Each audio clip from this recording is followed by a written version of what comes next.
So, Jason, my final question for you is on LinkedIn, you posted a poll and you asked, is follow your passion good career advice or not? And what are your thoughts and what did the people say? What did they share? Well, right, this one's right in your wheelhouse. So I'll be interested to hear what you think on this. But the results of the poll were that 2/3 of people agreed that it was good advice to follow your passion. I used to believe this to be true. I do not anymore. I think it's actually a lot more practical, and maybe it's because I have young, my kids are, I have one that's 25 and I have one that's 14 and 12. So like they're entering into thinking about careers. And my oldest son, for example, I've been working with him on, I don't know that he even knows what his passions are. Yeah. His passions are watching college basketball on TV. Like that's his passion. Like, and he doesn't have any talents necessarily that match up with a career in that. So what's he supposed to do with that?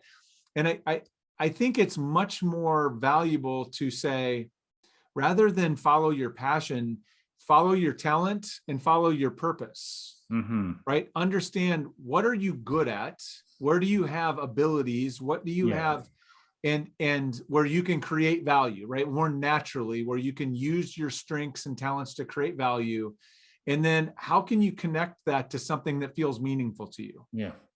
And I think when you marry those two together, I think sometimes, and you become good at it and you get some recognition, guess what? You can get passionate about things. And so passion isn't fixed. That's the part that I worried about. So what says you? I would say that identify your values. If you are a creative person, if you are problem solver person, how can you, as you mentioned, those talents, where does those talents match with which job? So I would say mine was, I wanted to be more in the creative world. So I started painting. So this is one of my paintings, but I didn't follow it because at that time I was told that it doesn't make money. But now I did in business, but I still kept my creative part alive. And now lately I sold one of my paintings and I participated in an event. So I kept it going on a side, but because of circumstances and stuff, I did some other stuff, but I kept my talent there and I tried to match it. But again, sometimes the circumstances didn't help me, but I always kept, even if I'm working in a job that is, let's say, too boring, but I always kept the creative part, so that, because that was the one that's keeping me alive. And I've tried to enter those creativity in my work, and it helped because they saw me as a creative person, problem solver, all that.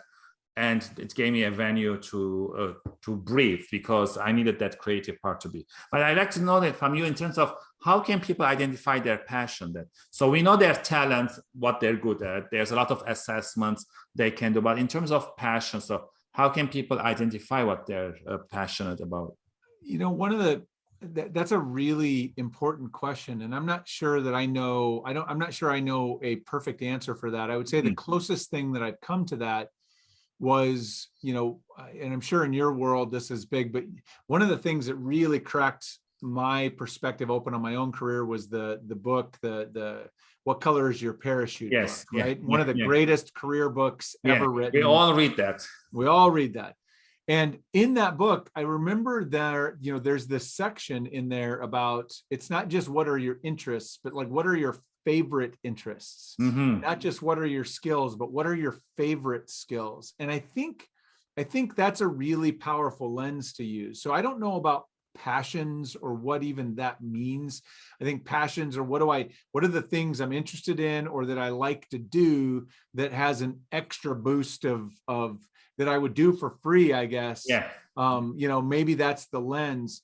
And so I think it's less, I just don't know that it's as helpful to think about passion so much as it is like, what are the things that I just love? What are the things that I am really interested in that, and even in mine, like one of my top 5 was sports, but I never considered sports being a career. That was just part of something that I'm interested in. It gives me fulfillment. Yes. And so I think like you have, Your passion sometimes can be something, or your deep interests can be things that provide balance. They can be hobbies.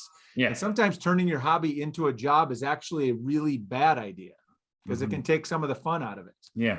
And I think a lot of times people these days, they keep changing. Like, we don't have to be like, no, at age 25, like your son, he doesn't know what he knows. Maybe at age 30, he will change his mind. At age 35, and then that's okay. I feel that the younger generations are allowing themselves to try and fail till they figure out what they love. And maybe this is what they love now. And if things change and the circumstances change, they can change also, and that's okay.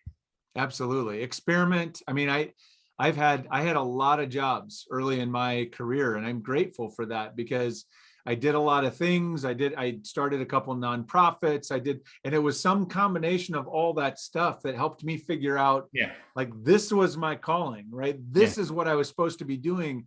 But it took a very weird path for me to get here, of exploring and trying a lot of things. And so that's what I would encourage everybody to do, is instead of follow your passion, follow the opportunity, and follow your talent early on. Yeah. Your passion will find you along the way. Yeah. Those are great tips, Jason. And with that, my interview comes to an end. I really enjoyed the conversation. Very direct, very practical tips to employers and job seekers.